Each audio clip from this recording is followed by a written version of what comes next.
How's it going, everyone? My name is Haitham Shahabi, and I'll be doing a presentation on stress in the workplace. So, defining stress. According to our textbook, there's a lot of different models and definitions of stress, and it's a complex construct, but essentially it is a physiological reaction to threatening events in one's environment. Work stress itself is the physiological and psychological effects that come from perceived threats or taxing events at work. And while an appropriate amount of stress can be positive when working and push people to accomplish their goals, if it reaches a extreme point, it can be unhealthy for workers. Stress in the workplace occurs when events or tasks in the workplace stress a person beyond their healthy amount, and this can often stem from a poor fit between the worker and their employer. And poor fit doesn't have a negative connotation towards the worker. It just means that their skills don't meet the demands of the jobs. And these are all what can contribute to workplace stress, as I'll go through and define these. First, there's work overload. This is a common source of stress, and it results when a job requires excessive speed, output, or concentration. This could often lead to burnout. Underutilization is a source of stress that results from workers feeling that their knowledge, skills, or their energy are not being used to their full potential. Job ambiguity comes from stress that stems from a lack of a clearly defined job or work tasks. Lack of control is similar in the sense that it gives workers a feeling of having little input or effect on the job or the work environment they are in. While physical work conditions may not affect every job, they do affect some. This might be when you're placed in a dangerous setting, like being a police officer, or having to help people, like in a hospital. Interpersonal stress is more common to most jobs, and that just comes from interactions between other people in your workplace.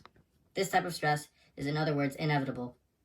Harassment can also contribute to a large percent of work-related stress, and this includes sexual harassment or harassment due to group membership, such as gender identity, race, or sexual orientation. Organizational change can also stress out a worker due to the fact that their management may have changed or their coworkers may have left.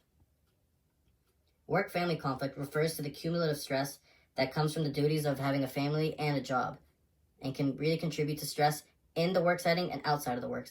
Workers with type A behavior pattern have actually shown to have increased stress levels when compared to their coworkers.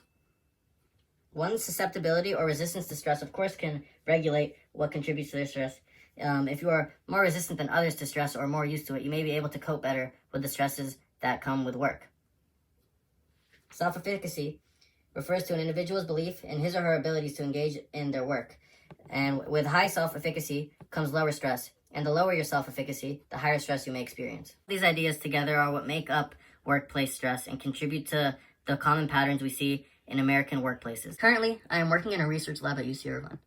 Some of my duties include data entry, filing documents, helping run MRIs, interacting with participants, coordinating their visits, giving input on the design of studies, attending lab meetings, and filling out paperwork. While on the previous slide, I went over work stressors that affect everybody, I'm going to go over the ones that are specifically affecting me at work currently. I feel like I am underutilized since I've never asked for my ideas, nor am I ever given an opportunity to present my thoughts or opinions. Another issue I am presented with is job ambiguity. Assignments there are rarely consistent, and every day there are new problems presented to me. Since I am helping run multiple studies with multiple researchers, that means there are different procedures needed every day, and this keeps me confused, never knowing what I am going to expect when I get to work. Next, there's a lack of control, meaning that I have no opportunities again to present my scientific or research-related ideas. Since I am studying psychology currently, I feel like I am always ready to give new ideas of new things I learn. However, I am not given a platform to do so. While this next issue is not an issue in many labs, the physical work conditions affect me since there are long walks back and forth across UC Irvine's large campus. Lastly, like I said, this type of stress is almost inevitable, and it's interpersonal stress. And since I do not get along with every coworker, I endure this. I do not agree with many other of my coworkers' ways of working or ways of thinking, and this causes clashing at work. Allow us to look at some research on stress. I examined a study called Companionship and Support at Work, a microanalysis of the stress-reducing features of social interaction. It was a correlational study that sampled police officers, 40 of them, with 38 of them being men and 2 of them being women. Their methods were using questionnaires, 2 of them specifically. One of them was the Organizational Stress Questionnaire, and the other was the Daily Interaction Record in Organization. The Daily Interaction Record in Organization included a negative affect scale, a questionnaire requesting the degree of negative feelings at the end of the workday, a log of their daily stressful event record, and a section where respondents were asked to describe any event that left them feeling upset for 2 or more hours. There was also a record kept for social contacts that day. One of these were filled out per day for 5 days. The predictor variables used were the number of stressful events, intimate support, instrumental support, and rewarding companionship. Intimate support means that the contact was intimate, just between 2 people.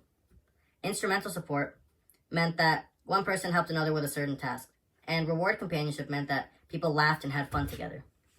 The criterion variable used was, of course, stress level. All in all, through the questionnaires and the self-reports used, the results showed that social interaction and work-related stress were negatively correlated, meaning that the more social interaction people had, the less stress they self-reported or perceived. It's important, clearly, to socialize positively at work since it's been linked to lower work-related stress. When considering and learning all of this, I then thought of ways that I could make my workplace stress less stressful.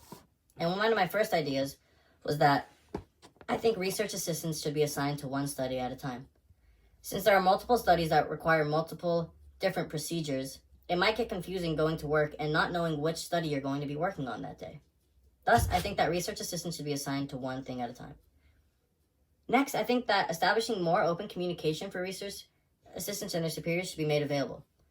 Perhaps a complaint box where if something is going wrong, they are able to voice themselves, or a forum where some of our ideas can be finally pitched and we are not just doing work for the researchers and are in fact contributing with them. Lastly, I think more consistent scheduling of MRI scans should be done. It almost feels like we are on call and scans can happen at any moment. If they were fixed on a schedule, it might be easier for me to attend more scans rather than having to miss them due to my own schedule. Thank you for listening to my presentation.